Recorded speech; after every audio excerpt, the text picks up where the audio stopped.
Boom! Hello and welcome to the Executive Protection Lifestyle Podcast, Season 4. With your host, Byron Rodgers. This podcast is dedicated to the executive protection practitioner, the private security professional. In this podcast, we're going to talk about the mental, emotional, psychological, physiological fitness that goes into being an efficient and effective executive protection agent. Whether you're in law enforcement, whether you're a mom that's looking at how to protect her children, or a father that's focused on how to protect his family, I believe this podcast has something for all of you. We might even get into some tales from the crypts of true Hollywood stories from time to time. I'm doing this podcast because I feel the reality of this job is simple. If you really want to be good at executive protection, it's more than just a job. It really is a lifestyle. And those of you who've been in the game for any serious amount of time, you already know what I'm saying is true. So if that sounds interesting to you, enjoy the show. Out. This is my MCK. There are many like them, but this one is mine. Oh, dude, get it right. This is my MCK. There are many like it, but this one is mine. If you've got a firearm sitting around, a pistol that you are not doing anything with, get an MCK. They make them for every single model. If you want a micro conversion kit that will turn your handgun into a force multiplier, get one, man. They are ultra affordable. CAA, MCK micro conversion kits are changing the game, y'all. So if you don't have one, you need to get one. Get one. Your women, children, people that are less physically potent will be able to fire your firearm to farther distances with more accuracy. You will be able to fire your firearm to farther distances with more accuracy. I want to get one of these into the hands of 100,000 more protectors this year, because ultimately we are only as good as the things. The nation is only as good as its protection. Your home is only as safe and as good as your ability to protect it. MCK, go get one. Drop your handgun in. Take it to the next level. Out. Boom. Boom. What's up, you guys? Byron Rodgers here for another episode of the Executive Protection Lifestyle Podcast. Man, this project's been awesome, just to meet all these different guys in the game that have been just moving, shaking, doing things in their little corners of executive protection or private security. And there's so many awesome people that none of us know about, because we all just operate in our little satellite worlds, man. So sit back, relax, enjoy this next one we got coming at you. I've got Dustin Burt of Superior Protection and Consultants, man. How you doing, brother? Good, my friend. How are you? I'm good, man. It's beautiful to be in private security in a time when we are finally in demand and even appreciated sometimes. Dude, I hear you, man. It's funny. We've had a bunch of conversations about this lately, and it's a good place to be. Yeah, it's finally, we've been the redheaded stepchild of so many clients and organizations that Well, we're always the back burner, right? Security's like the pool guy. Things start to go haywire, and what's the first thing to go? It's the pool guy. This, security. Where do we cut the costs? Mm-hmm. Yeah, man. So it's nice. It's nice to get be valued and validated too. People realize it, especially up here in LA. Anyway, yes, sir. California in general. Yeah, man. God bless them, but hey, we're here to help people. So that's what's up, man. Real quick, just so people know who they're listening to. Why don't you break out the infamous question, what's your background? You know what I'm saying? And the dudes, they're sizing you up, man. I love this question because we all experience it so much when they're sizing you up. And then finally someone gets up the balls and be like, yo, what's your background? So exactly, man. What have you done in the game? You know what, dude? It's kind of it's a long question, and hopefully I can give you guys a short answer without boring your asses too much. To be honest, man, I'm just a humble dude with some humble backgrounds. Everyone always comes to me and they go, hey, what branch of military were you in? Were you law enforcement? Mm-hmm. Funny enough, no, none of that. I'm all civilian trained. I've been fortunate enough to have a lot of great mentors in this field, not only in the civilian sector, but also military, prior law enforcement, also current military, current law enforcement. So over the years, I mean, I got started in this game back in 2009. Had a really good friend, and I was kind of figuring out what I wanted to do. Was playing ball, tore my shoulder. Was like, man, you know, the world is ending, right? Yeah, the world, it's Armageddon. The world is ending. Yeah, man. I was bred to play baseball, man. That's what it was meant to be. And, you know, when that, you know, came short, it was like, you know, where do I go from here? And so I moved back home, which was, you know, Coachella Valley, and just kind of started back from ground one, honestly, and was trying to go the law enforcement route. Everyone was hiring, freezing at the time. You know, I got into like 3 or 4 different backgrounds, was like, all right, this is good to go. I'm waiting for my, you know, date to go to the academy, and hey, sir, you know, we're going to go ahead and freeze this time again. Shoot. All right. So a friend goes, hey, I got a gig. Why don't you come try it out, see if it works out? Lo and behold, that was 2009. I've been doing it full time ever since. Boom. Just like that. Just like that, man. And just like that. That's what's up, man. No, I love it. I love when there's a guy in the game who's making a difference, who's doing big things. People want to be him. People want to be like him. He's putting guys on contracts, building teams. And, you know, and then it comes out that like, he wasn't like special forces or like, he wasn't like Delta or something, you know, because I get the question all the time. I got civilians hitting me up and they're like, hey man, you know, I don't have a military background or law enforcement. Can I still get in the game? And I'm like, dude, are you kidding me right now? Like, absolutely. You know? Like there's so many guys at the top, like with companies at high levels that are civilians, man. And what are we? We're civilians to protect civilians. That's what we really are at the end of the day, you know? Yes, sir. So I think that's awesome. I hope it's inspirational to all the people. Like if you're a friggin' barista at Starbucks and you're like, man, I want to do something more. I want to do something that might have more meaning than just like, you know, whatever my day job is. Yeah. Great time to get into this game, man. And my school is a great way to get into the game. Hashtag there we go. lifestyle.com. Hey, and I'll be honest, Byron, you know, like I haven't done your course yet, but I know a lot of guys that have, and the feedback has just been astronomical. I mean, it's been amazing. So, I mean, if for any of the new protectors or even protectors that are out there, dude, hit up Byron. Yeah. Thank you. That's coming from a guy that hires guys.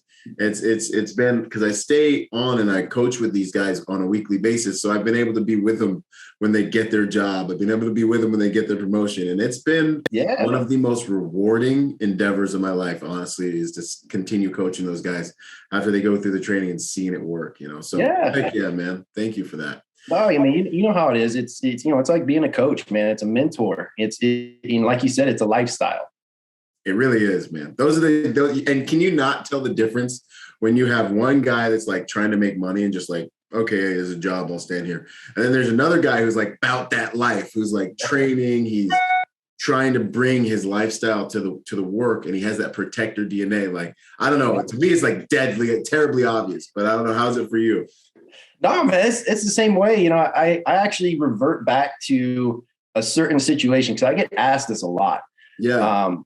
I mean, when I first got into the industry, right, just like you're saying, you say yes to the job, right? You know, and so when I first got started, it was, you know, AMAs, Golden Globes, you know, red carpets, different things like that. But when I first got in, nobody knew who I was. I had just gotten, you know, a referral from a referral, and they said, hey, this is a good dude.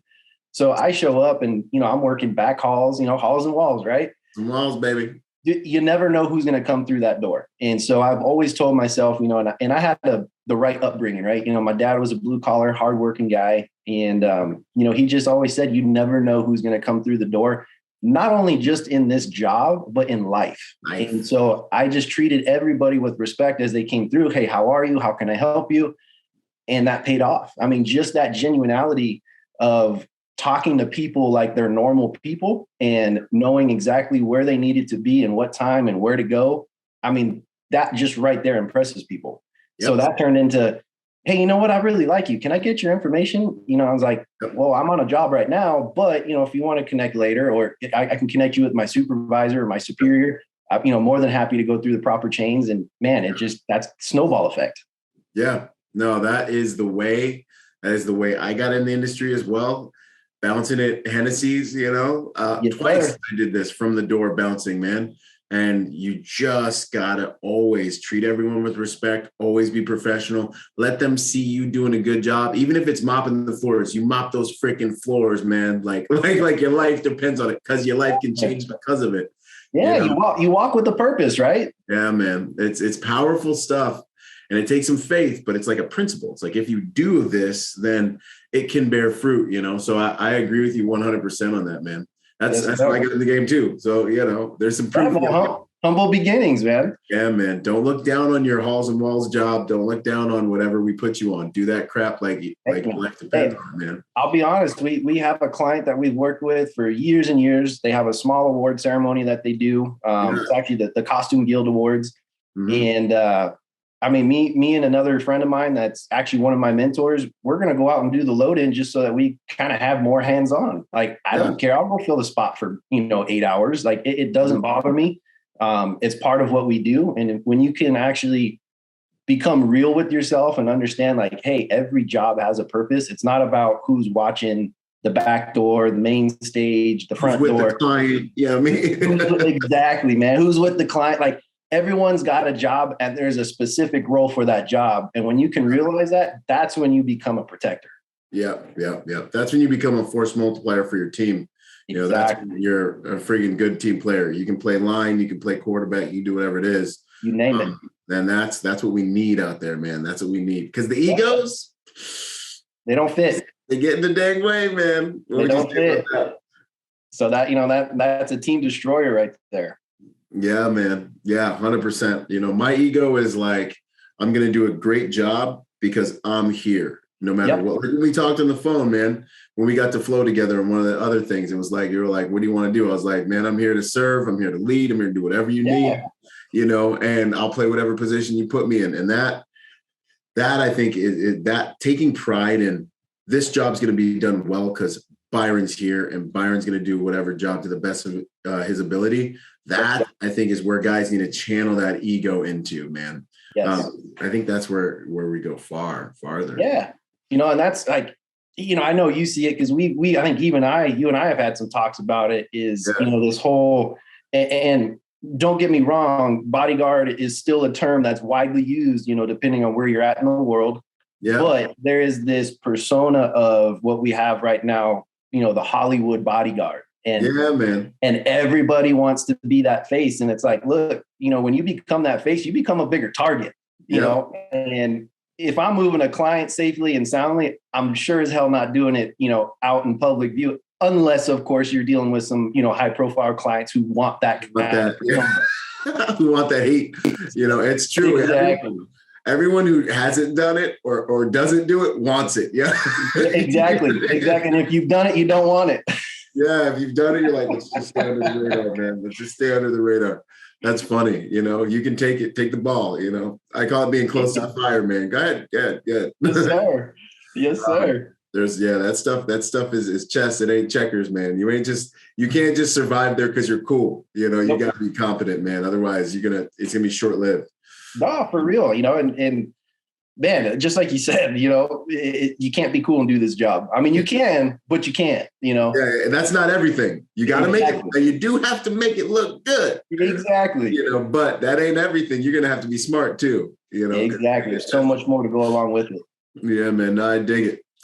So who is the man behind the work? Who are you at your core? Who is Dustin Burt? Really? Man, that's a good question. It's a question I haven't been asked in a long time. Mm-hmm. Like I kind of started the initial part of this podcast is, me as a person, dude, I'm a humble dude, man. I'm a servant.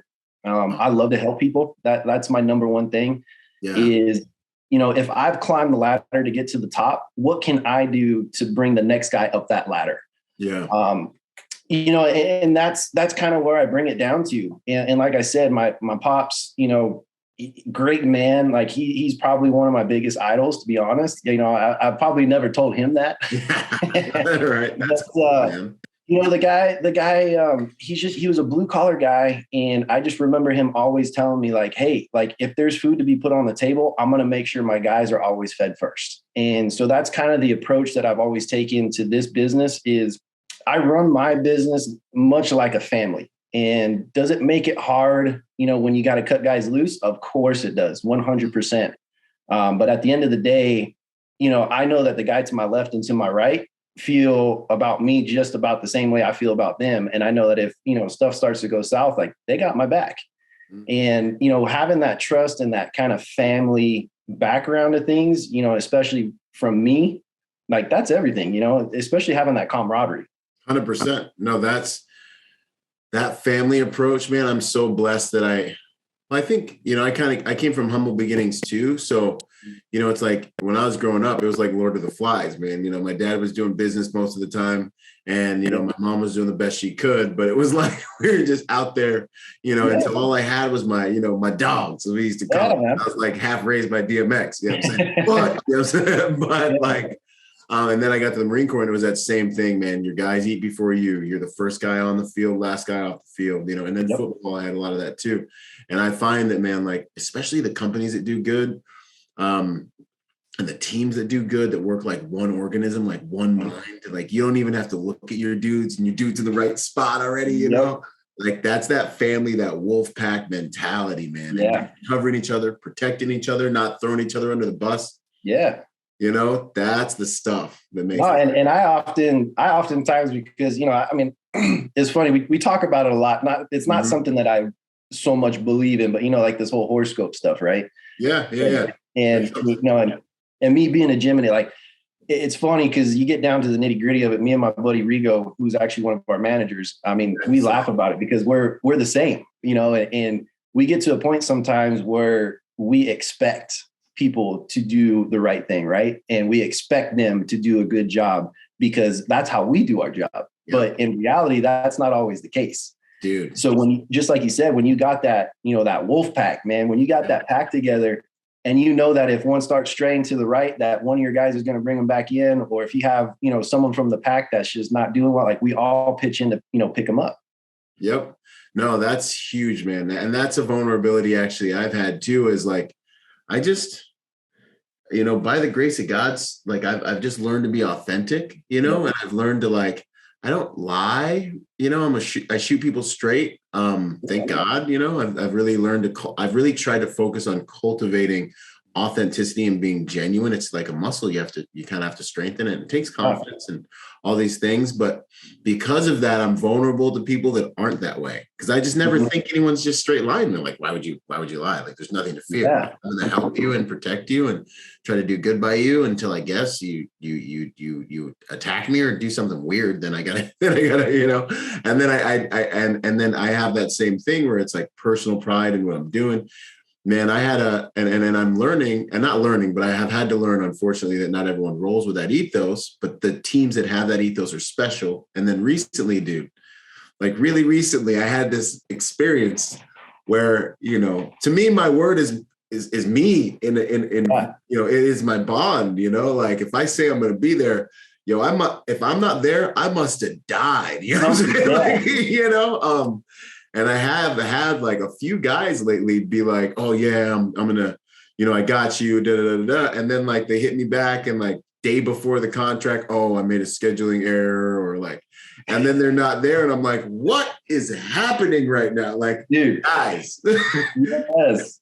Industry. Yes. If you're listening, do not be that guy. If you be somewhere, be somewhere, man. Don't come up with an excuse. Don't go find, because it's like, your honor, man. Come on, this matters. Even if you have the best excuse in the world, it still is like, still not a good pattern, man. You gotta get there.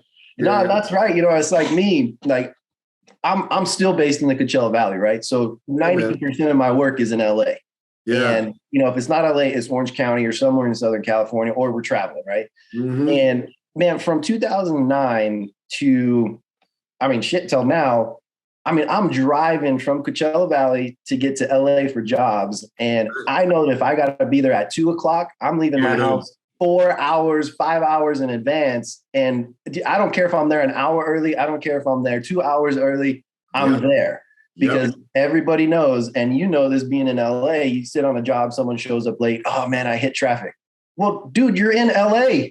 Like, have you never driven in LA before? Like, factor in the traffic. You hit traffic, you showed up late means I am not competent at managing time. That's all it means. Because I do the same thing. I'll show up an hour early. My target time is an hour early. I'll show up an hour and a half early. You know what I'm saying? And I'll be scrolling around waiting for the client to be like, oh, I think I want to leave early. Cool, I'm outside. We're all good. Let's roll. You know? Yeah, you're telling me, man. And dude, I was working before I started our company with my partner, I was working for a pretty big conglomerate in LA. If I said the name, everybody's going to know who they are. Yep. And we were working for a client up in Hollywood Hills. And dude, I mean, I'm still working from home at this point, right? Doing 4 days.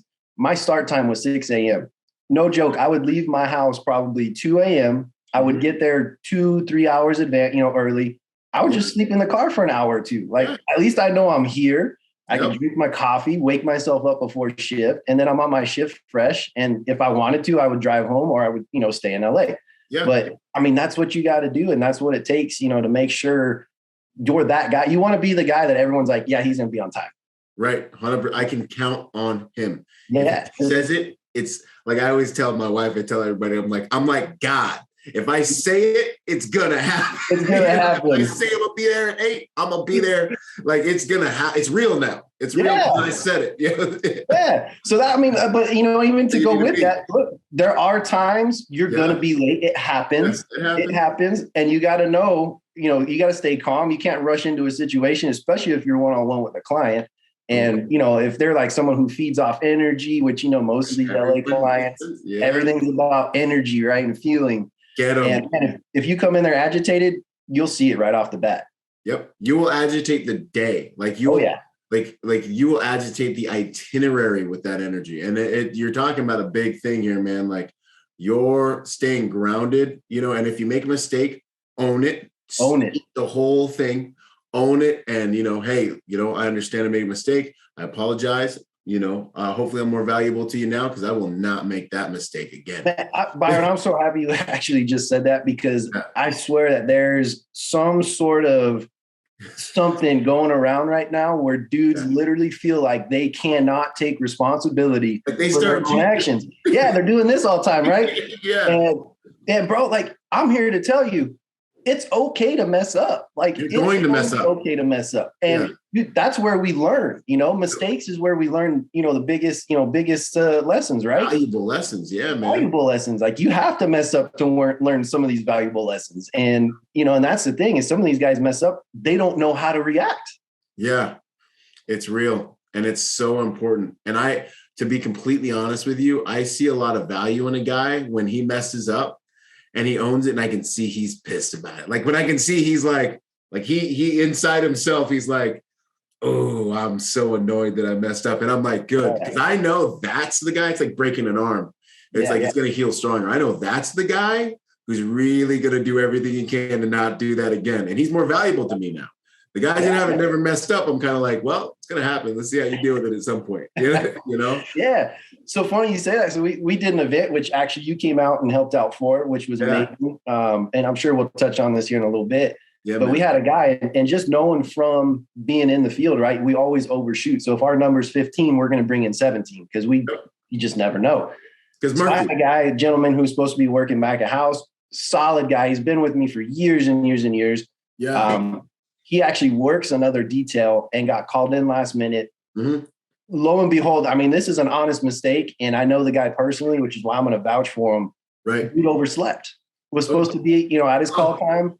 And I'm freaking out as a person, because he's never done this. And so I'm like, did he die? Did he get in a car accident? What happened? So I'm calling his wife, I'm calling him. No one's answering. So now I'm like, shoot, I got to be in this briefing, and I got to figure out where this dude is. Because if PK is coming into work, like, we got to find him. Yeah. Long story short, it ended up just being, he was overworked. He worked 16-hour day before, got 2 hours of sleep, before he was supposed to report for this report time. And without giving him an excuse, and there should have been that phone call, he made an honest mistake. But I mean, that's it, and just like you're saying, like, we have another event coming up, and he was the first dude to call me like, hey, when's the report time? What can I do to help you out on it? But you can just see, I mean, it ate him up inside. It just, it ate him up because out of 10 years of working with this guy, he had never been late to one of my jobs. Yeah. And that, man, I love that, man. And the way you said, I think that's really valuable for people to hear is you could vouch for him because he had established a pattern already. You know his character. You know that he's probably killing himself. And to be completely honest, that's happened to me one time, man. And I swore to God, I was like, you strike me dead. I mean, I still am ashamed of it. But that's that good shame, that's that good, healthy shame that causes you to perform. Cause that ain't happening. I got multiple alarms on my phone. I'm like, never going to let that happen ever again. Right. So yeah, man. I just messed up the calendar. There was a change, didn't put it on the calendar, which I always do, and just missed it. And I just remember being like I was about to just, like the Japanese, like that's how I felt, but it makes me perform, So I think the lesson for the guys listening is, establish equity with your teams, establish equity with your principal. You're going to need it at some point, probably, if you're human, and that way, when it happens, it's like a glitch. And when that glitch becomes a pattern, that's when you really should be worried. Yes, sir. Yes, sir. I mean, it even goes back to, everything you just said, honestly. I mean, that's what it's all about. But even, on a personal level with your clients, and just to touch on that a little bit, there's so many people out there that it's like they want to be noticed, right? And here's the thing. You're going to be noticed for doing a good job. You're not going to be noticed. You're not going to be noticed, and you're not going to probably be on that team if you're constantly in your client's eyes, in their ears, doing whatever you got to do to make sure you're that face, right? Right. And, it's like I tell guys, we're always friendly, never a friend. And some people do not understand that, man. Some people do not understand that. And I've seen guys, more times than not, Byron, and it kills me. It's like, hey, the tour world, right? Tour world is something different. Yep. And all these dudes, you get on stage.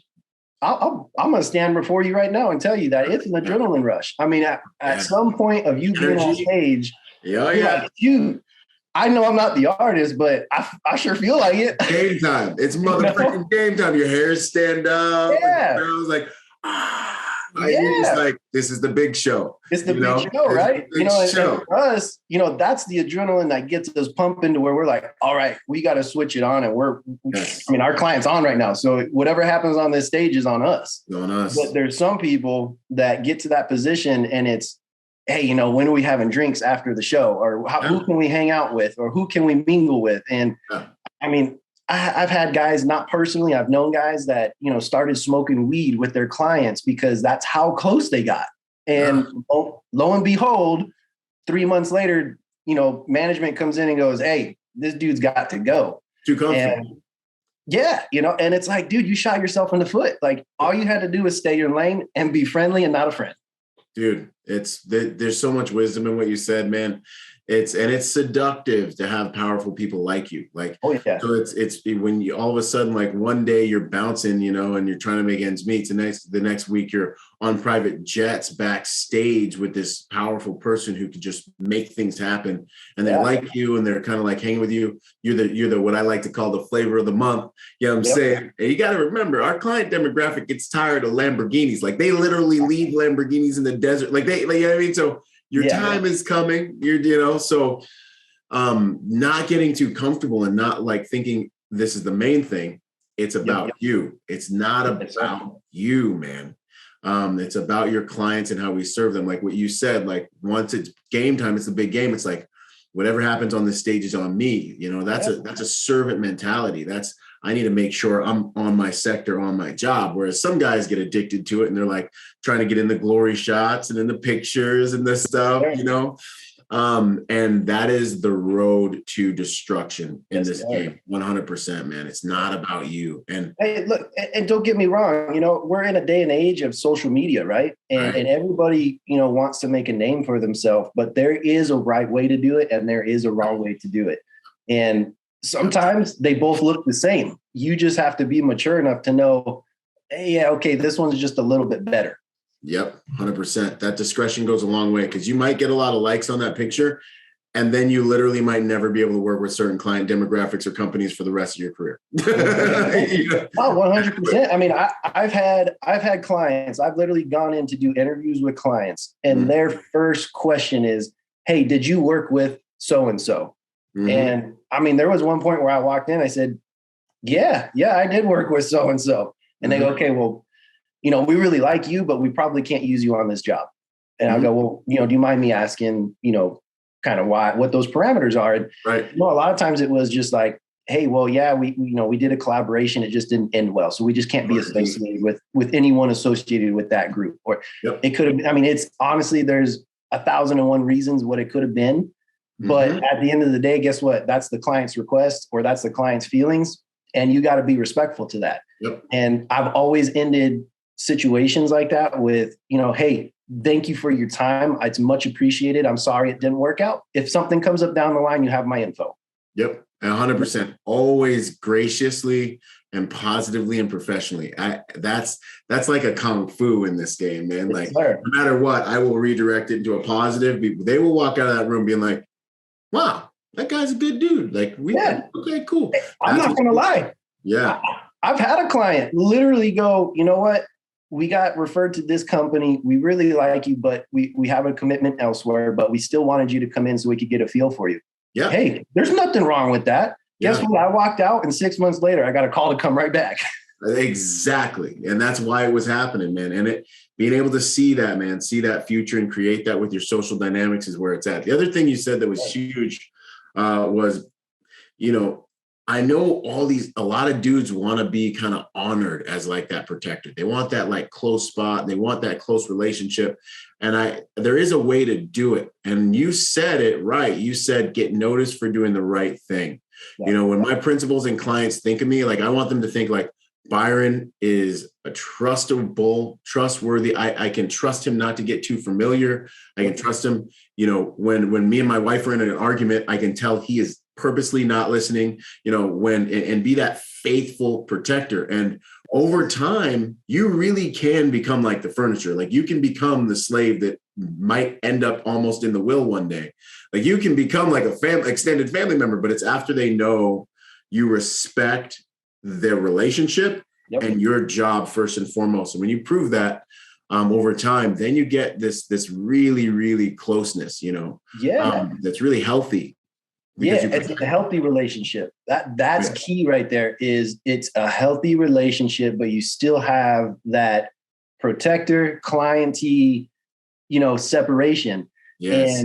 And that's key, man, because there's gonna be points where you're traveling with the client one-on-one. They might not have their assistant, they might not have their best friend, they might not have their dog companion or whatever to keep whatever they're into. I mean, you just never know, right? Yeah. And sometimes these situations happen, and you're one-on-one, and that client leans over and goes, "Hey, tell me a little bit about yourself." Or like they want to feel that closeness with their protector, but at the same time, they want to have that professional boundary. And clients aren't dumb. It's like you said, they're used to driving Ferraris every day.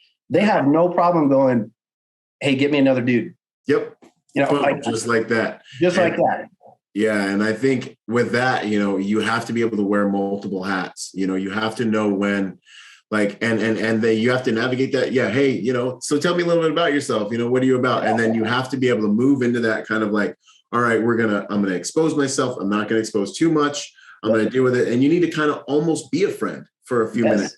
And then you've got to be able to switch right back as if nothing happened, nothing's changed, into just being a professional. And if you're really working with a client, man, I had a client I was with I was in every room he was in for 7 years.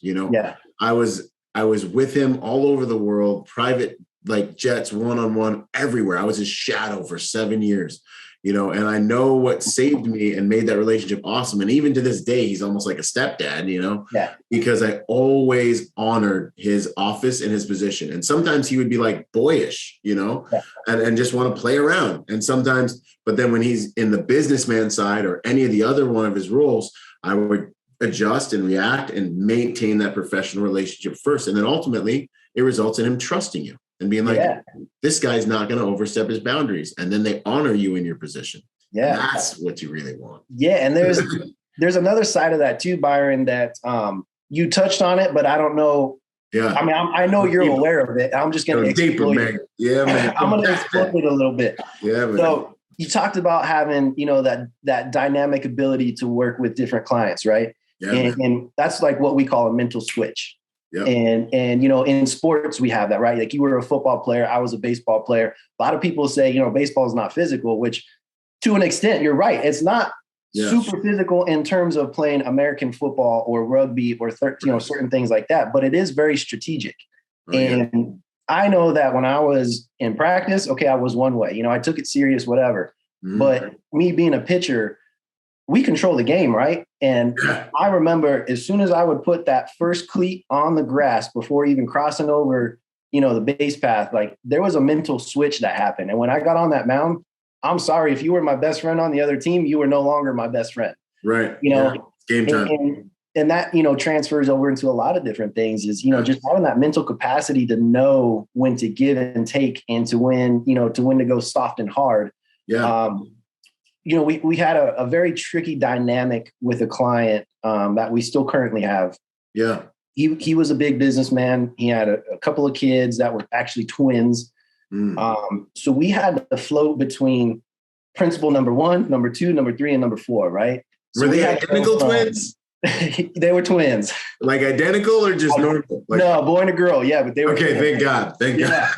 No. I've dealt with those before too. They're hard. Really? Golly. Oh yeah. So, so it was like in my car at all times was leisure clothes, something to fit in with some 18-year-olds. And then I had, suit and jacket for dad, or I had casual business. I never knew what I was coming into. I could be with dad that day, or he could be held up in the house all day in his office, or I could be with the kids all day, driving them to God knows what. But I had to be able to fit that role and also be able to fit the role where if the kids were like, hey, we're rolling, they weren't embarrassed to have some dude in, dress clothes, tie, and I had, I might have had to turn my hat backwards a couple of times, or I might have had to throw some, Converse or Vans on, but being able to kind of dumb that down and maybe dumb it down is the wrong word to use, but being able to, bring that level down and change my lingo a little bit, obviously I'm not going to be going to dad saying, yo, what's up, pops? That's the line we were talking about. And some of these guys don't know how to turn that off, it's, you can't deal from one person to the next. Everybody is different.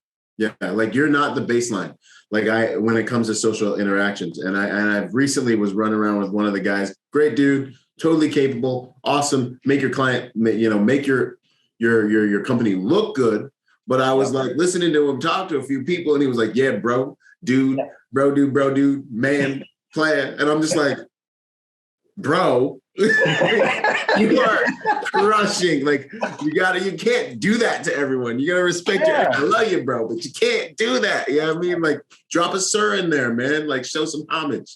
There you go. And it's funny because some of these guys, were like high level operators, in the military, and that they would never use that lingo when they were it. And it's like, dude, you know what to do. Like you said, just drop a sir or a ma'am in there. I know it's old school, but trust me, it goes a long way. It goes a long way. And let them tell you not to call them sir or ma'am. Yeah. I got a kid right now that's on our staff. And I shouldn't say kid. He's 26 years old. He's young, but he's eager. He's hungry. I could literally call him down and be like, hey, what are you doing? And he'd be like, dude, what do you got? Like, I'll jump on it. If I'm working a job, as soon as I'm done, I'm there.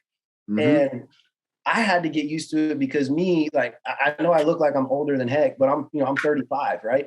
Wow. And I had to get used to him because he calls me sir every single time. Is he a Marine or what? No. Really? He's just a good, he's just a good, humble kid. Good dude. Okay, awesome.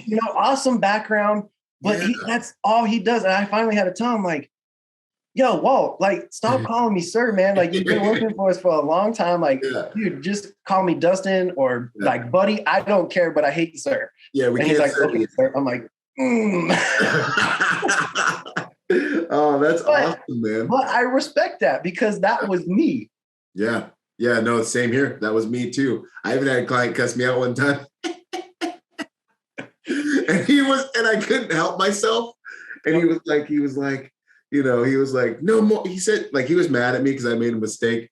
And this is actually a teachable moment. So like, I made a mistake. It was a small thing. Like, he was in a fight, with his spouse. Like, there was all kinds of chaos going on. And then I was following him, and a car slipped in front of us, and I was going to lose him at the light because this car got in front of us and started going slow. And then I got around the car and then went through the light, and then the car got behind both of us and started honking and then he's in his car dealing with everything. Then we got this stupid car behind the honking because of me. Yep. So then he gets out and he's like, da da da da da da. I told you not to do this. Da da da. And he's like, and no more. He's like, he said something about no more of this yes sir shit. And then I'm like, and I couldn't help myself. And I'm like, yes sir. And he's just like, ah. And I'm like, ah. But those things bring you closer to some clients. Unfortunately, in that case, he was just like, I understand. I was angry. But don't follow so close. But man.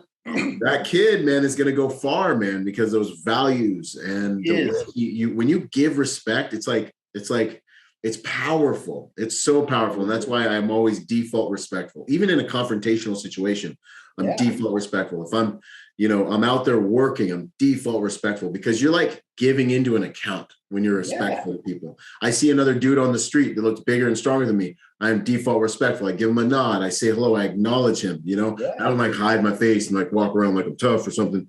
You know what I'm saying? I hate when that happens. That's me, right? Like, I know a lot of guys in this industry, they talk about size.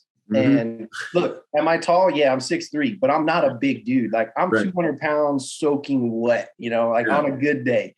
And dude, it's all about, it's about presence, man. And just being respectful. People don't realize walking into a venue, like a gorilla and just going, all right, this is what I demand. And this is being hard. Yeah. People are going to go, who the hell are you? Get the hell out of here. Like, I don't want to help you, kind of thing. Yeah. Yeah. You walk in and you already know, like, okay, look, I already know what my job is. I'm going to come in and just make it feel like I'm a part of this, stadium, arena, or whatever venue's team. They're more likely to come in and go, man, this dude's awesome. Like, how can we help him out more? I mean, perfect example. We're actually doing a show. We have Matchroom Boxing. So we're doing a show, Katie Taylor in Toronto. It's going to end up being probably the biggest female boxing event at MSG in New York on April 30th. Wow. MSG has been so amazing as far as we did an event with them actually a couple months ago, which I think kind of really kicked it off on a good foot. But coming off on this one, it's like, Dustin, like, what can we do to help you guys? Why? Like, I don't deserve this kind of respect, but when we came into their house, we respected them. They respected us. We worked together as a team. And now for any future event, lo and behold, knock on wood, nothing happens between the relationship. These guys are literally like, man, just tell us, like, we're here at your disposal. Yeah. And in return, I'm saying the same thing. So it's like, I'm coming into April 30th, we're still a month out, and a couple months out almost, and I'm comfortable. I mean, I don't know when I could honestly say I've been this comfortable going into this big of a show without having that kind of, relationship where I just know I'm coming in and things are going to be taken care of. Not that I still got to do my job, but I just know things are going to be smooth. Right. And it's so much wisdom in that. Business is the commerce of relationships. Yes. Y'all, think about the relationships. And you want to be the easiest, most pleasurable person that your partners or whoever you're working with has worked with in ever. Like, you want them to be like, I like working with this guy. Yes. You walk into these venues on some ego trip because you work for such and such a client. You got to remember, these venues, it's a slow Tuesday to them. They had famous people. They see famous people every week. They don't care about you and your little detail, thinking you're something special. Pay homage, pay respect. And I do the same thing. I go in there, hey, gents, we're on the same team. I'm here to serve you guys. I'm here to, you guys got the lay of the land. We're here to make sure that everything runs smooth. So let me know if there's anything I can do to help you guys and make sure things run smooth. And, I'm sure you guys will deliver and be awesome, as far as the things we need with our clients. And then they end up being like, sweet. And then you feel everyone go, like, he's not a dick. You know what I mean? Like, and I got a perfect example to piggyback on that in a not so good way was as we're doing an event a couple of weeks ago at MSG, and I can't get into who the client was that came in. Yeah. He's a big, notable global face, right? Right. His security guy, comes in, and you could just tell, right? Like, you just know right off the bat. You feel the energy, man. Energy's big. You feel it. So he comes walking, and he thinks he doesn't have to go through the magnetometers because he's with so-and-so client. So security holds him up, and they're like, "Hey, sir, you got to go. Well, what do you mean I got to go through this? And why do I got to do it?" I'm like, well, your client just did it. Why don't you have to do it? Yeah, like, are you the president? What are you doing? Yeah, and he's pointing at me, and I'm like, hey, dude, like, I'm running security for my client, and you got to adhere to our protocols and things. So I'm like, don't look at me and point your fingers at me, because I'm not going to help you. Right. And, and he comes in. So right off the bat, the venue is just like, who is this guy? So by the end of the day, I kid you not, Byron, by the end of the day, I had a police report. I had all this stuff in my hands, because that's how bad this guy pissed him off. Oh my God. And they're like, hey, is he going to be a part of this event we have coming up? And I go, hey, look, that's not part of my crew. I'm here for this. So I can't say yes or no, but I can tell you, when he comes in, you guys handle him however you guys want. Yep. And yeah, man, it's 100% right. Venues, guys, you're in their world. So like, things can go real good, or they can go real bad. You want you and your client to be held up at every door and do not the venue is a powerful thing. Don't think you're better because you're EP and there's some guy with a magnetometer standing in front of you. That guy has authority. Yep. So respect that, and you're both in security, man. Like, yeah. Hey, and if you're a protector, do your advanced work in advance. That's what advanced stands for. Yeah. Yeah. And it could be as simple, we've all done it. We're running and gunning with clients. Sometimes we don't have time to physically advance, especially if you're a one-man show. Yeah. Hey, it's not hard to pick up the phone. If you know you're going to a certain venue, a place, and you know the time, hey, guys, I'm coming in. I haven't had a chance to advance this venue. Do you mind helping me out if you're on site? Dude, if I got that phone call and someone just had that genuine, conversation with me and just say, hey, like, I'm kind of shooting myself in the foot. I need some help. Dude, I'm going to help you. For sure. I know we don't know each other from Adam. Right. But if you're a protector, I'm a protector. I'm going to help you as if you're my family. Yep. And I'm going to make sure you look good and our venue looks solid. So you want to come back and we can work together. And maybe we get some white envelopes out of the deal. I don't know. But, and take care of your house, man. That's when I'm rolling through a spot, man, I want everyone to be like, yo, that's that dude. He took care of us last time. Yep. So the red carpet just rolls out when I come through. There you go. And also, when you have that rapport with some of these people, that goes a long ways. Because we all know, right? Famous people want to feel famous for the most part. And if you know that you've worked with XYZ client, and he might not be your client, but you've worked with his detail on numerous events, and they're cool people, guess what, dude? You're not going to second guess that. You might go, hey, just for safety reasons, are any of you guys carrying tonight, or whatever the situation is, you're going to ask them those questions. Right. But for the most part, you're going to go, hey, yeah, I got your wristbands already pulled. I got your credentials already pulled. Go ahead and come in this way so you don't have to deal with the line. That's big, man. Yeah. That's big. That's good, dude. We already dropped so much like this. So much here, No, but that's the good thing about it. Yes. What would you say? What's the hardest lesson you've learned in the field over your career, man? Man, you actually touched on this early on in our conversation today. And that would be, because I am such a trusting guy, I tend to put a lot of trust into guys.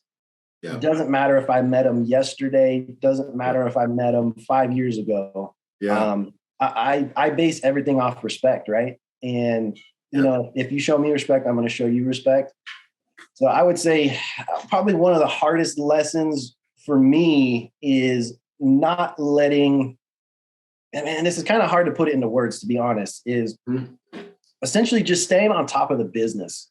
It's really easy to go down these rabbit holes in our business to where it's like, oh, here's a new venture, I'm going to dive into it. And then all of a sudden this client over here doesn't get 100% of the attention. Yeah. So being able to balance yourself as a company owner across all platforms, and that's, with your guys, your company, your family. Yeah. It's crucial, because there was a gentleman, lots and lots of experience. This guy grew up with a family member of mine. known him for 10 years. Won't go into too many more details, but got him on a detail.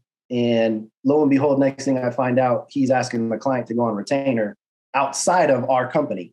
Man. And it was just like, man, like, dude, honestly, if you would have just come to me and asked, hey, I'm hurting, or hey, I'm not getting this, whatever. Like, I'll be honest, the client wasn't really a high dollar client. It was someone that we took on because we wanted it for the long haul.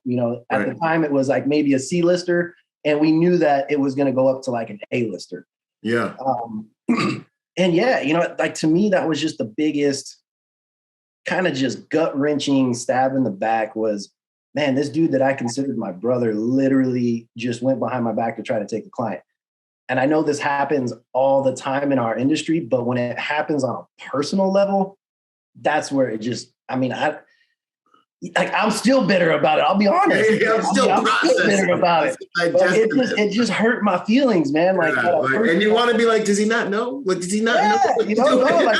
And we've had conversations since then, and I think we're in somewhat of like a copacetic relationship. Like, if we see each other, it's not like, hey, how are you doing? But it's, hey, like you throw up the peace sign or something, Yeah.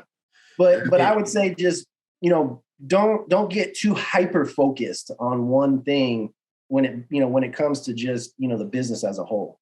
Yeah. And then maybe don't take it for granted. Like, especially when you're plugging in new guys to details, make sure you tell them, like, guys, you guys know not to put out business cards. You guys know, not to, solicit the client and things like that. It's a small world after all. I got a good friend in the field, and I'm sure he's cool with me sharing his name, Victor Popovich. Okay. The dude is a freaking legend in the tour world, right? Yeah. And we had some really good, candid conversations within the last couple of years. And one of the biggest things that I've always told him, like, hey, my biggest thing, and my guys get annoyed, is, always friendly, never a friend. And he goes, oh man, I got one for you too. And he goes, perception is reality, which we all hear that term all the time, right? Yeah. But when it comes down to it, perception is reality. Really is. If you're working as Byron Rodgers and I'm working as Dustin Burt, and we're two separate companies, and you have a guy working for you and I have a guy working for me, and then all of a sudden my guy goes to Byron and says, hey, Byron, here's my personal business card. What are you going to do? You're going to look at me and go, yo, bro, who is this guy? Dude, man, you need to check your boy, man. But I'm hoping I'm not employing people like that, Right. But at the same time, it happens. It happens all the time.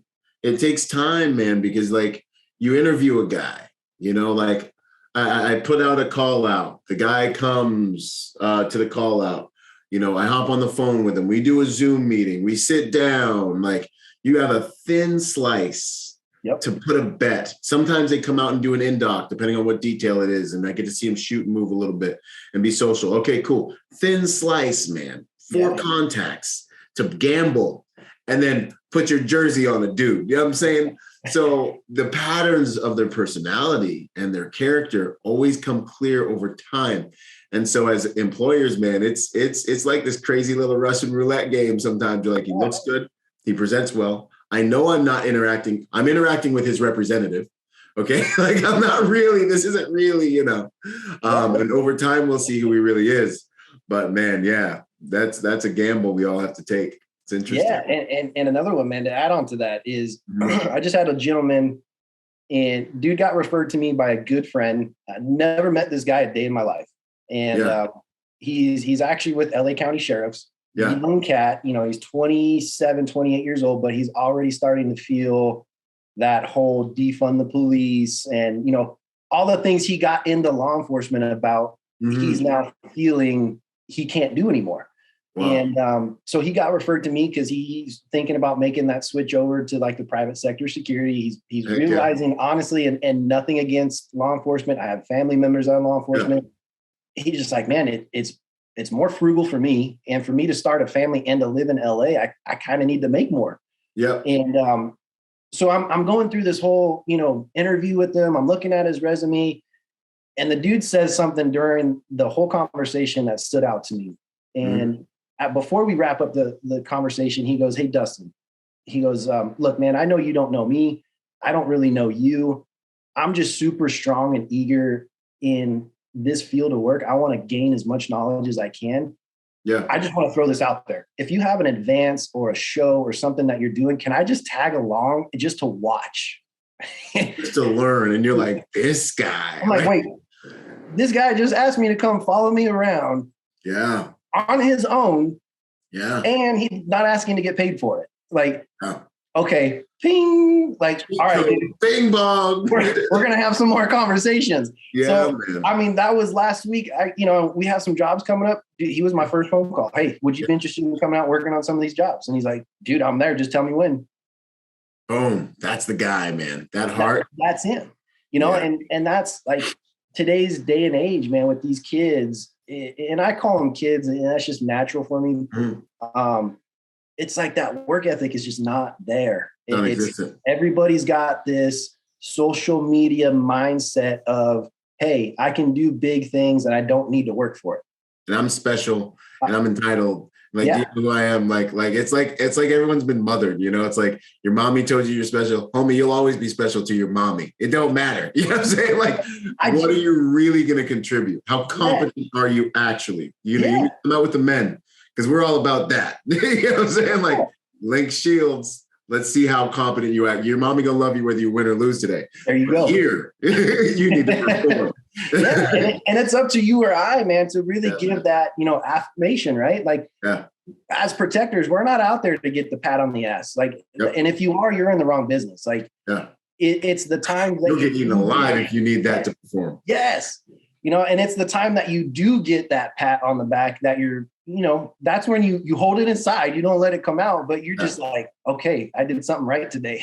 You just put it in your backpack and then you focus on what you're doing. Because life will be real quick just to catch you with one right after you. And be humble about it, man. And be humble about it. I don't need to know that, man, you name the artist or, whoever in LA, like, I don't need to know that they gave you a pat on the back. But it's cool. Don't get me wrong. Like, I know I'm excited even to this day. I don't care the size of the client. When I get a good job, man, that's when I know that I did something right. That's 100%. That's 100% correct. I'm not impressed by who you work for. I'm impressed by how you get down when we getting down. You know what I'm saying? And how squared away you are. And then I'm like, this is a good dude, That's good stuff, man. There's so much good stuff in there. Brings me right into my next question. What's the proudest moment you've had in this game? Ooh. Dude, to some people, it might not seem like much, but I'll be 100% honest. My proudest moment is when I went out and got my first security contract. Ha! Yes. And you're like, boom. That it was just like, I've always been super critical about myself. And I think for the most part, I'm a pretty likable person, but I'm always really hard on myself. I'm like, man, did I do enough? And did I do this? Right. Yeah. And I got an opportunity to go in, meet with this client. And dude, I'll be honest, I walked in and I'm sitting there, I'm shaking, dude. I'm like, crap, I got to calm these nerves down before I go in here and act like I know what I'm doing.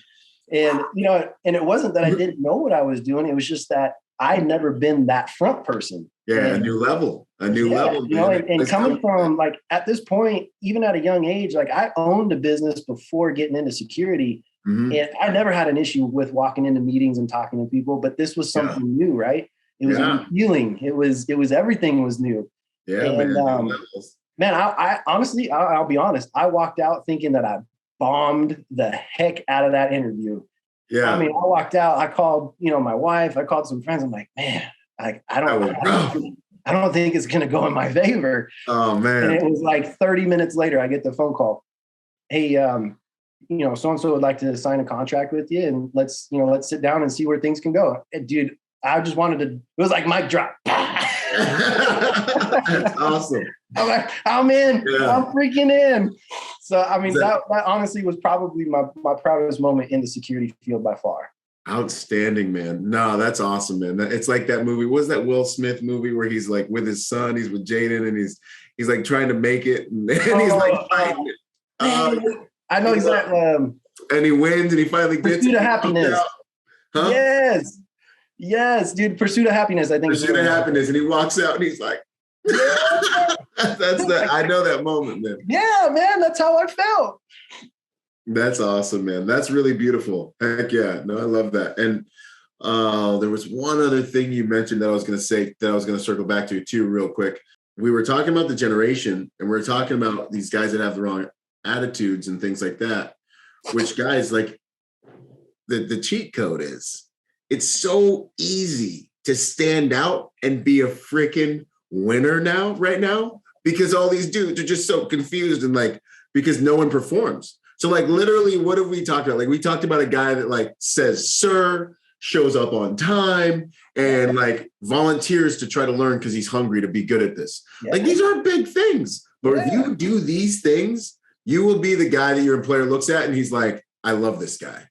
You know what I mean? Like this isn't like turning water into wine. You guys can literally climb the ladder by just doing the basics, just doing what you should be doing, you know, and you will be an all-star on the team. Yeah. Just for those reasons.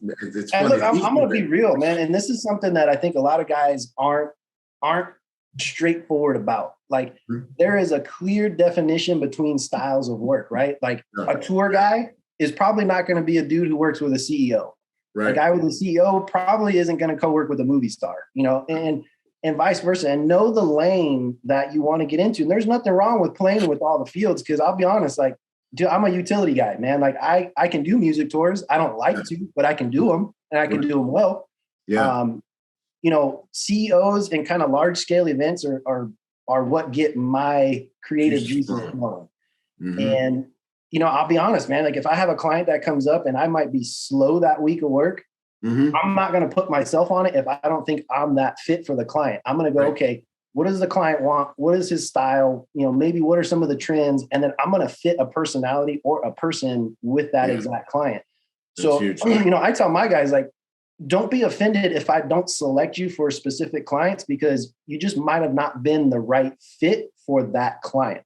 Doesn't mean that you're not the right fit for that other client over here or that client over here, but just know your part, man, and do what you can to be better at everything, whether it's tying your shoes to tying a tie or just combing your hair. Like, just be good at it all and just strive, you know, and just strive to be a better person and a better human. Like I go to bed every night going, tomorrow's going to be better. Even if I'm sick, you know, I mean, I could be sick as a dog. I'm going to go to bed and I'm just going to say, hey, look, tomorrow's a better day.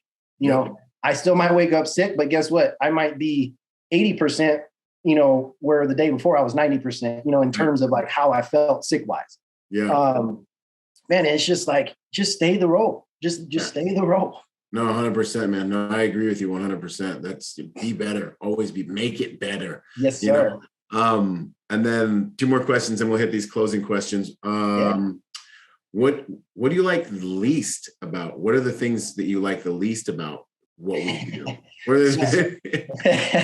That's a good one, man. You're coming up with some good everyone, you know, the glory shots out there. Like, what are the things that we all have things that we're like, you know, I do kind of want to avoid that. And things for guys to think about. Man, some of the bad things. There's a few, honestly, and there's nothing that really kind of sticks out to me because I mean, I love this industry as a whole. I would say for me personally, because, and I joke about this with my family and friends, like I'm an extroverted introvert. So I love being out and dealing with people, but then I also love being at home or kind of being that hermit, you know, right? Spending the family time. Yeah. So for me, I would say just dealing with those really difficult personalities, because I have that kind of mentality myself where I'm like, man, like just don't bitch about it. Like figure it out and get it. And so dealing with some of these like A-list, you know, type celebrity clients, and it's like, oh man, well, you know, I broke my nail. Can you find my nail guy? Or, hey, you know, it's like just dealing with those little petty things. Yes. And it goes along with what we have to do. And I always do it with a smile on my face. Yeah. But at the end of the day, I'm like, man, I don't want to be dealing with like your personal crap. Like all the time. But I also realize at an early age, like it's okay to deal with that stuff too. Yeah. So yeah, I would say that like on a protector level, and then just as a business side, I mean, there's so much that goes into a business. So, I mean, just know what it takes, because a lot of these guys are like, oh, I can just go start a PPO license and I can go get this. Well, for one, it takes a lot of money to get started. And I'm going to be honest about it. Like, it's not cheap, especially being in California. Mm-hmm. Two, as many hours as you put in the field, you're probably putting it in the office. So if you think you're doing a 40-hour week, you're doing an 80-hour week. And that's okay. It is perfect. That's part of the game. It's part of the game. You know, and I would say those are probably my two biggest things is like just time management, dealing with, you know, very difficult clientele personalities. But also just the business side. Like I view myself as kind of that guy who's out and about, right? Like I'm the face. I kind of go out, I make connections. Where my partner, like he can do it, but he's phenomenal at business management. So that's kind of how we have our company set up. That's awesome, dude. That's the kind of stuff I don't like to do. Yeah. That's awesome. You got to have that admin strong. It's just necessary. And it is, even for me, we're a lot alike, man. My last Myers-Briggs test, I'm 50% introvert, 50% extrovert. So like I'm out and about and I'm like, yeah, this is cool. But when I'm done, I'm like, cool, I'm done.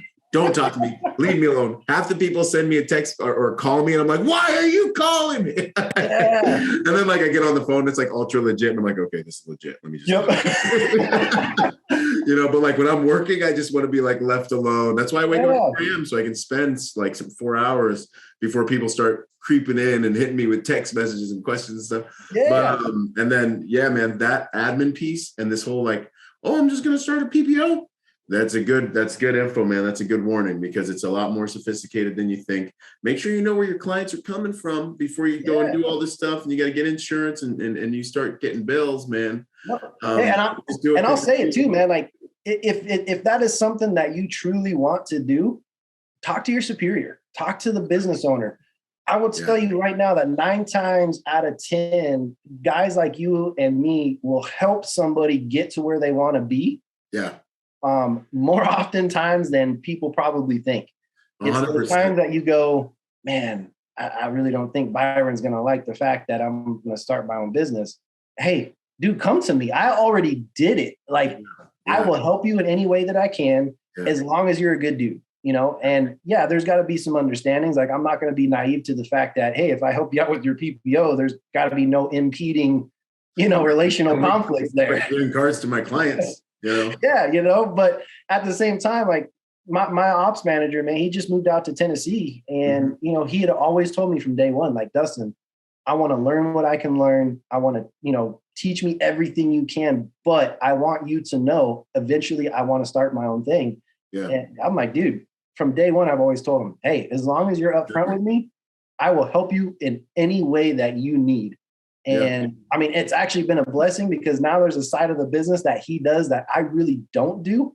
Hey, bro, I got a client for you. I need some help. Dude, I'm on it. Like, and now we can bounce things off of each other. And it's been great because now I have a contact that I have in Tennessee that one is still my ops manager, but now we're just growing that network and it's just growing and growing and growing. And then there's reciprocity. Now that's awesome, man. The best leaders are the ones that want you to succeed. Like with my guys, I just want them to succeed. You're going to do a PPO? Awesome, bro. I'll help you any way I can. I heard a story the other day about a guy whose his boss wouldn't give him his hours to get his PPO. And I was so disappointed.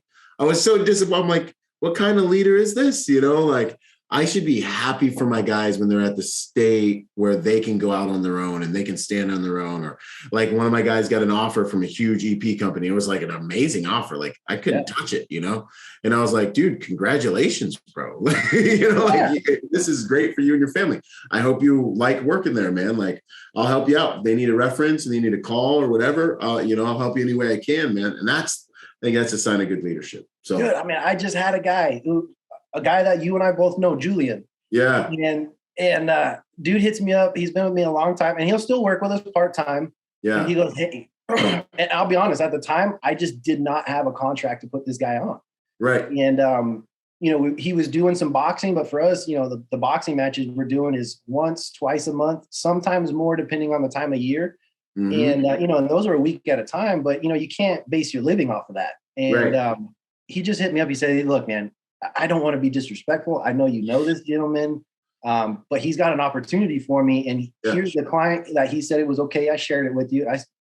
I'm like, why are you calling me? Call that guy back and tell him you want the job, man. Because I knew that he was going to get so much more experience on the job with this client. And it was a perfect client that is well known, but it isn't like top.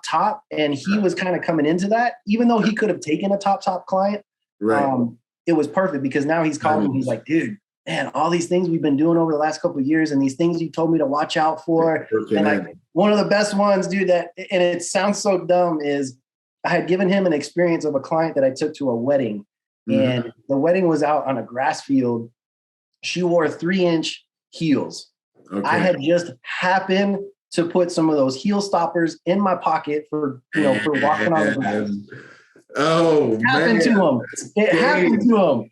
And he goes, dude, I've always kept these in my pocket. And I went to a premiere. It just happened to be on unstable ground on some grass. And dude, I pulled those things out and I was like a lifesaver.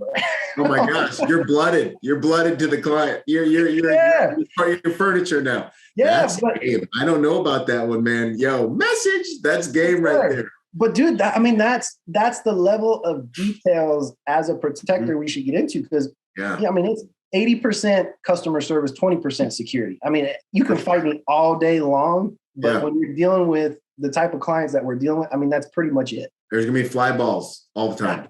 Yeah, man. No, that's good stuff, man. That's solid game right there. That's what's up. Yeah. Yo, do you think you could Victor Namovich might be interested in coming on the show? Oh, dude, he would totally do it, man.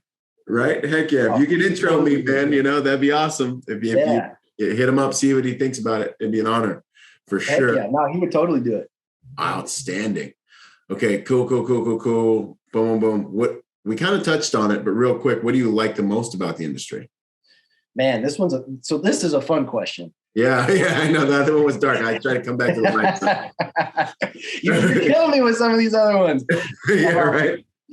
Dude, I love it because I have, in a good way, I have a very entrepreneurial background and way of thinking. So for me, if I'm stuck on one thing for too long, I tend to get kind of bored. And that's probably a horrible thing to say. But it's true. Like I'm the same thing. I'm the same way, man. I'm always trying to take territory because it's exciting, man. It's like, all right, we're going back out, Yeah. So what I love about the industry is there's so much to do and there's so much that people don't realize. And that's what keeps me hyper focused on what I do is because I'm always doing something different. Like, I mean, for example, I have the pleasure of being on your podcast today. Right. I'm gonna end this call. I'm gonna go right into doing spreadsheets. Actually, not spreadsheets. I'm going right into doing dot maps for an upcoming fight we have in San Diego. Nice. And then when I'm done with that, I might have to go work on some admin stuff. Like we had a big payroll come through. I got to get guys paid, right? Oh yeah. That's the side of the business. But I'll be honest, I love it because I'm not always doing the same thing. It's always something different. There's always new things to be learned. And you can take a learning experience out of every experience. It's just a matter of how you look at it. Up to you. Exactly. That's awesome, man. No, I'm the same way, man. This was perfect transition from the Marine Corps because it kept me active, gave me an excuse to stay dangerous. Everything's different. Like, dude, you might be in Whole Foods one day, then you're in like a palace the next day, and then you're backstage the next day. It just, I love it, man. It's been great. Favorite quote, mantra, saying?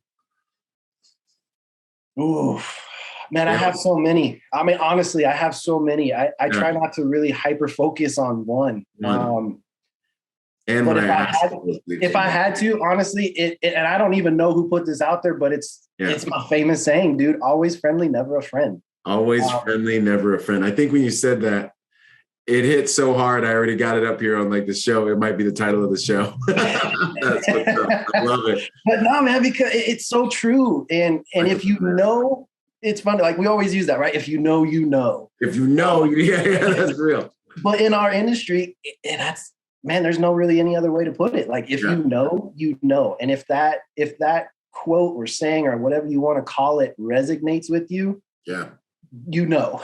Yeah, 100%. 100%.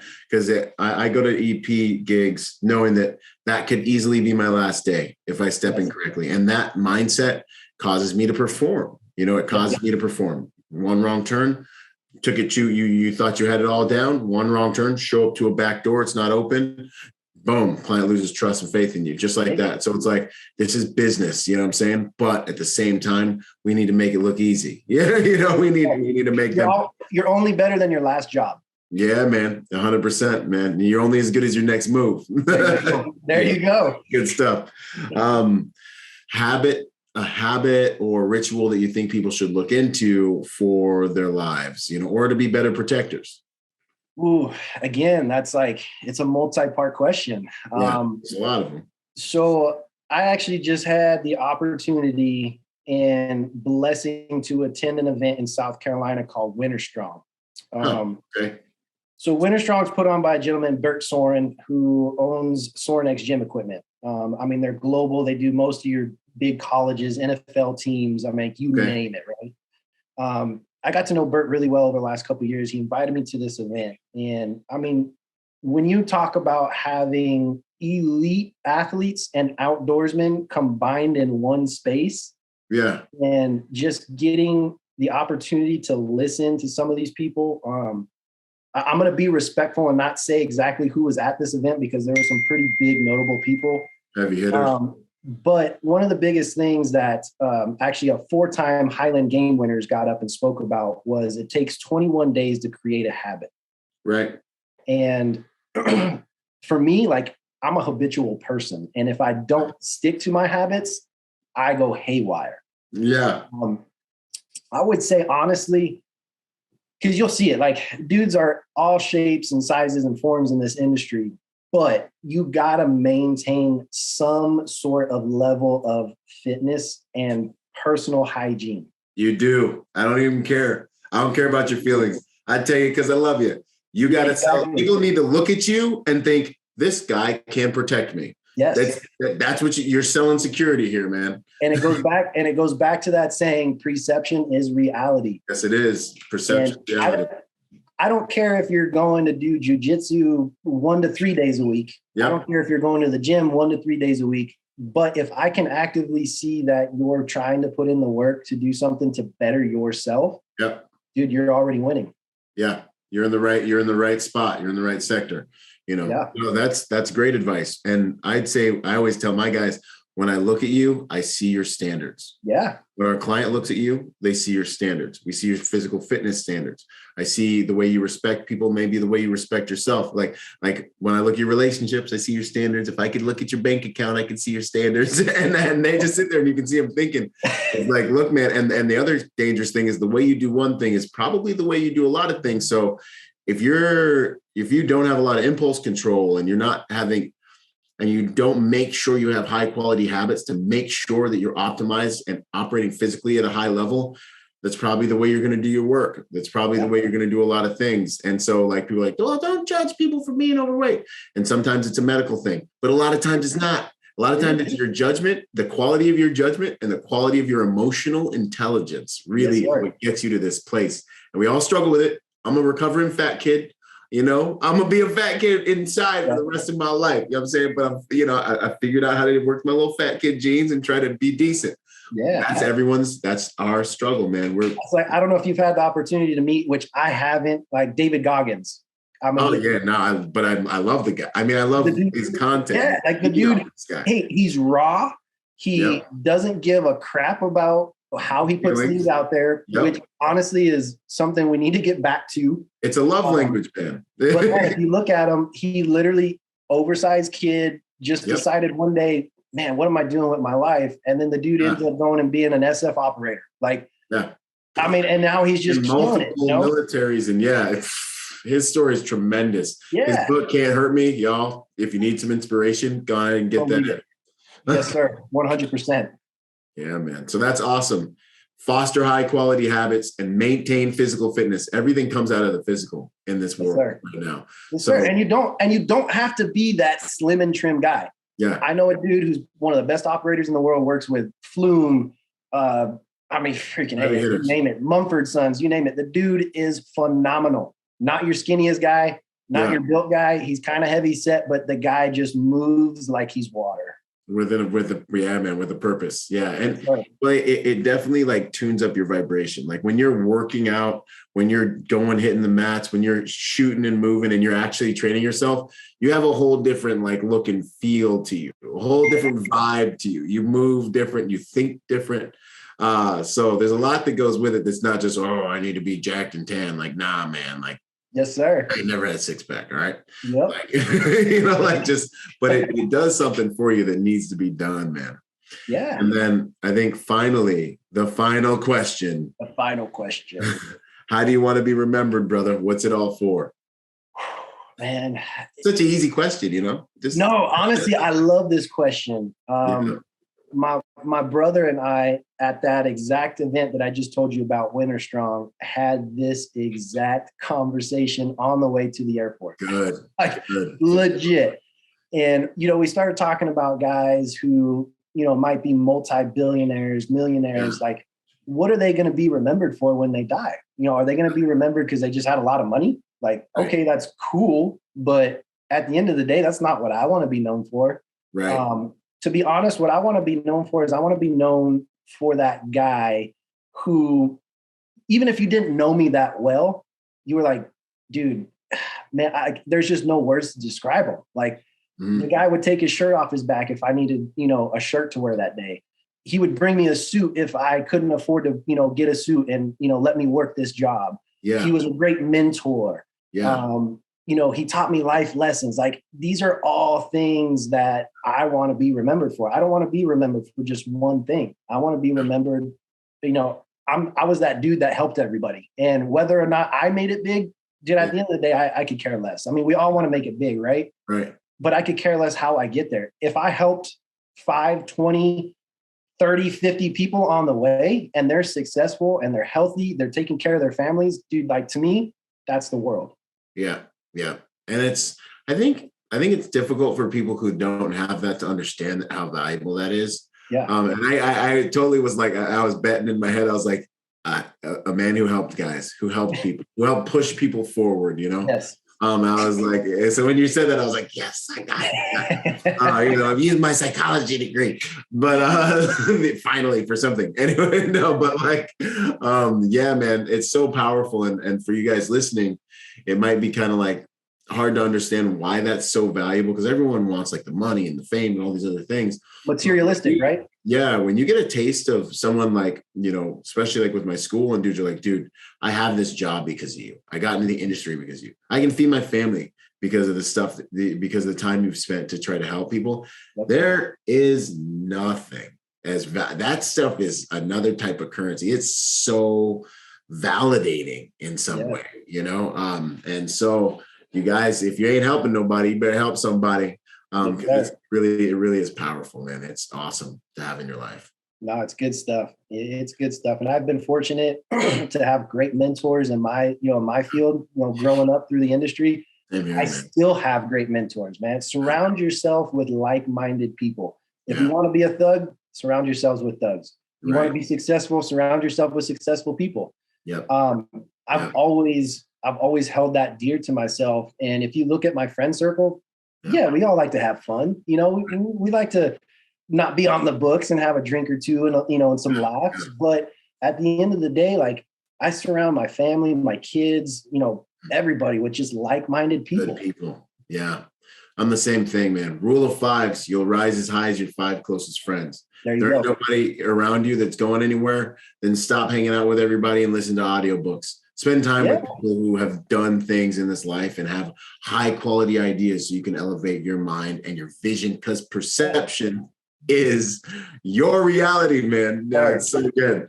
I love it, man. This has been awesome, Dustin. It's an honor and a privilege, bro. I knew once I met you, I was like, this dude's cool. We got to do some cool stuff. And it's good. It's just good to learn more about you and spend this time together and crystallize all this. Likewise, I know you and I got a chance to, kind of talk at that last UFC 270, and man, it was just like, I'd always seen your stuff on, LinkedIn or Instagram, and we have all these friends that know each other. Like, dude, you just got to get connected with them. I'm like, okay, well, if you guys want to make that connection happen. And then lo and behold, a mutual friend of ours goes, hey, this dude wants to come help out for one of these. I'm like, man, bring him out. You're like, bring him out. You know, that's what's up. Like, this was supposed to happen. Hey, by all means, Byron, like it's a blessing and an honor to be on your podcast. And I don't mean that to blow smoke your way. Like what you're doing for the community is awesome because you're raw and you're real about what we face on an everyday basis being a security, protector. Yeah, man. Yeah. 100%. Thank you so much, man. That means the world coming from someone like you, coming from you. And it's just been an honor, dude, to just start off as a podcast. Like, I think the industry could use this. I'm going to try to I'm not that, I've never been the biggest, the baddest, the best, but what I believe is your contribution, man. That's really what matters. Like, who cares how sexy or what client you work for or how good your hair is? Like, what did you contribute? Like, how was the world or the stuff you were involved in better because you were there? And so it's always an honor when I hear that stuff, man. So thank you. That means the world. No, likewise, man. I appreciate it. All right, brother. But where are you at? Where can people find you? What are you up to these days? Where can people find you? LinkedIn? You got a website? What are we doing here? Send me a link too. Dude, I'm a dinosaur in a modern age, and I'm stealing that from a guy that I met a couple of weeks ago. Because that describes me 100%. I'm doing better to get some stuff out on social media. My account right now on social media, as far as like Instagram, is private. But hey, hit me up. I will definitely take a look at it. Yeah. LinkedIn, I'm under LinkedIn, just under my name. You can see all of our company content in there. But I'm actually hoping here in the next couple of weeks, we're trying to get our new website launched and out, which will be superiorprotectionco.com.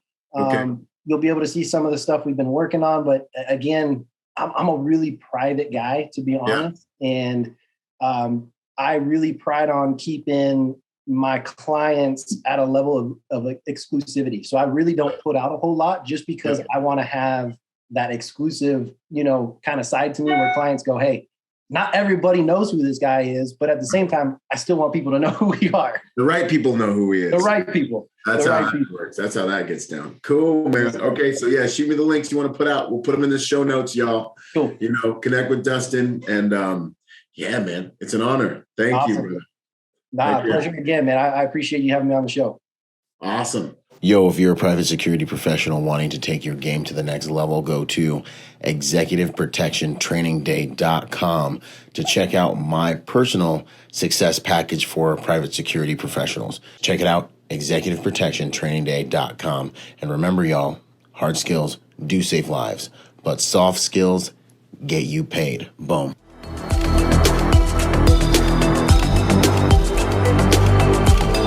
Boom. And to support this podcast, go to executiveprotectionlifestyle.com and contribute to our Patreon account.